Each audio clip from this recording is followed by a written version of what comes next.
action let's go 추억 건물을 찾으러 Shalom semuanya. Perkenalkan, kami dari kelompok 3 akan mempresentasikan materi terkait kehidupan Kristen dalam masyarakat Majemuk. Sebelum kami mempresentasikannya, kami akan memperkenalkan diri terlebih dahulu. Perkenalkan, nama saya Abigail Salahi. Perkenalkan, nama saya Jiban Numerkal. Perkenalkan, nama saya Rizkyana Pasaribu. Perkenalkan, nama saya Joko Surya. Perkenalkan, nama saya Joko Darmanto Alawa. Adapun tujuan dari kami akan mempresentasikan materi ini adalah yang pertama, memahami bahwa Indonesia adalah bangsa yang majemuk dengan beragam budaya dan agama. Yang kedua, setiap siswa harus mampu bersikap sebagai masyarakat Indonesia. Selamat menyaksikan. Bye-bye. Sebelum kita masuk lebih dalam, kita harus mengetahui apa itu pengertian masyarakat majemuk. Masyarakat majemuk adalah masyarakat yang terdiri dari berbagai komponen sosial, etnis, agama, budaya, dan bahasa yang hidup berdampingan dalam satu wilayah geografis.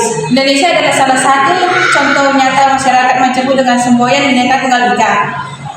Kekristenan dalam konteks pluralisme.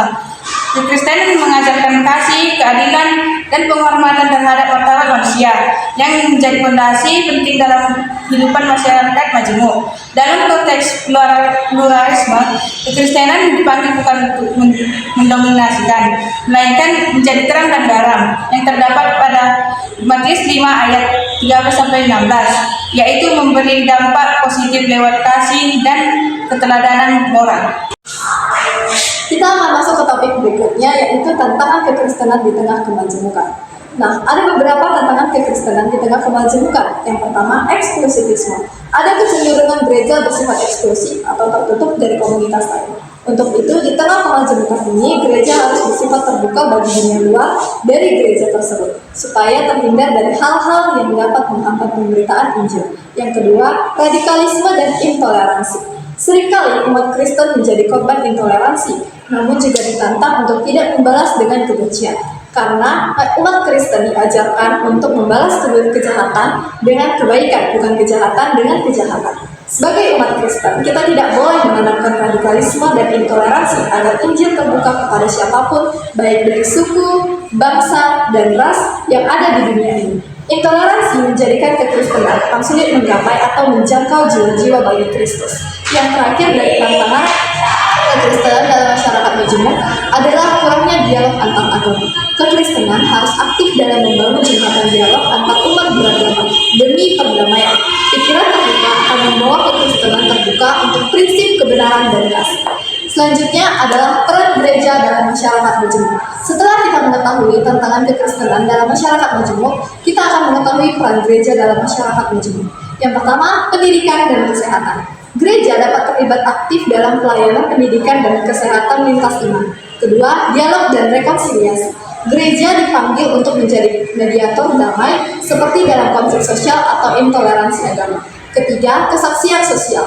Gereja memberi teladan hidup melalui kerja nyata di bidang keadilan sosial, pemberdayaan masyarakat, dan pelestarian lingkungan. Panggilan gereja di dalam kemajemukan.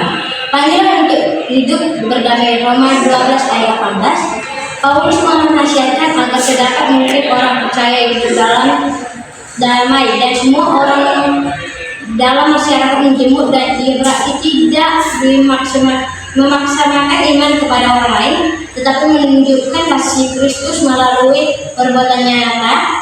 Dalam Alkitab dan konteks ini mencakup kasih tanpa syarat. Yesus mengajarkan untuk mengasihi musuh dan berdoa bagi mereka yang menganiaya, Matius 5 ayat 4. Dalam praktiknya ini berarti meresponi kebencian dengan kasih, bukan permusuhan, hikmat dan keteguhan dalam iman. Kristen tidak dipanggil untuk mengalah dan kebenaran iman, tetapi juga tidak bersikap organ seperti Yesus yang penuh kasih karunia dan kebenaran. Yohanes 1 ayat 14. Demikian juga percaya harus menunjukkan keseimbangan antara kasih keberanian beraksi, membangun dialog dan bekerja sama lintas iman.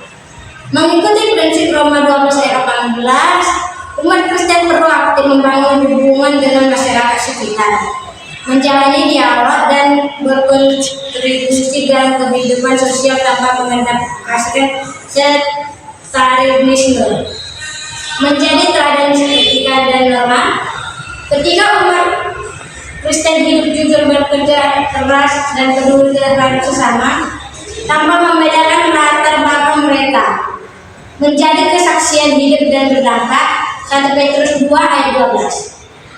Menggunakan jalur hukum secara bijak ketika menghadapi ketidakhadiran umat Kristen dapat menggunakan jalur hukum yang sah dengan damai, bukan melalui kekerasan ataupun provokasi. Kali ini yang saya bahas menjadi garam dan terang. Matius 5 ayat 13 sampai 16. Kehidupan Kristen seharusnya memberi pengaruh positif bagi masyarakat sekitar. Ini dapat dilakukan melalui kejujuran, integritas, kepedulian sosial, dan tentu beri dan pelayanan kepada sesama tanpa membedakan latar belakang. Tentu berikut penjelasan tentang menjadi garam dan terang. Gerakan budaya menurut Matius 5 ayat 13 sampai 16. Yesus menggunakan 2 metafora kuat dalam garam dan terang untuk menggambarkan panggilan identitas dan pengaruh orang percaya dalam dunia yang kompleks dan beragam. Saya akan membahas topik tentang konteks sosial dan tantangan di Indonesia. 1. Keragaman agama dan budaya. Indonesia memiliki 6 agama yang diakui negara dan ratusan kelompok etnis. Dalam konteks ini, umat Kristen perlu memiliki sikap dialogis, bukan konfrontatif, serta membangun hubungan sehat dengan umat beragama lain. 2. Isu intoleransi dan minoritas. Di beberapa daerah, umat Kristen menghadapi diskriminasi dalam pendirian rumah ibadah atau dalam kebebasan beribadah. Dalam menghadapi ini, dibutuhkan sikap bijak, taat hukum, saat memperjuangkan keadilan melalui cara-cara damai. 3. Kesaksian lewat kehidupan nyata. Masyarakat menghargai tindakan nyata lebih dari kata-kata. Orang Kristen yang hidup jujur, bekerja keras, dan menolong sesama tanpa pandang bulu menjadi kesaksian yang kuat bagi Injil. 4. Pendidikan dan sosial. Gereja dapat terlibat dalam pelayanan pendidikan, kesehatan, dan bantuan sosial untuk semua kalangan, bukan hanya bagi sesama Kristen. Hal ini memperkuat kehadiran gereja sebagai mitra masyarakat. 5. Dialog antar agama. Melibatkan diri dalam forum lintas agama dapat memperkuat perdamaian dan kerjasama dalam masyarakat. Gereja juga dapat menjadi fasilitator perdamaian dalam konflik lokal. 6. Etika dan politik. Orang Kristen terpanggil untuk menjadi teladan dalam politik, hukum, dan pemerintahan dengan menjunjung keadilan dan kebenaran. Amsal 21 ayat 3. Partisipasi dalam kehidupan berbangsa harus didasarkan pada nilai-nilai iman yang kuat.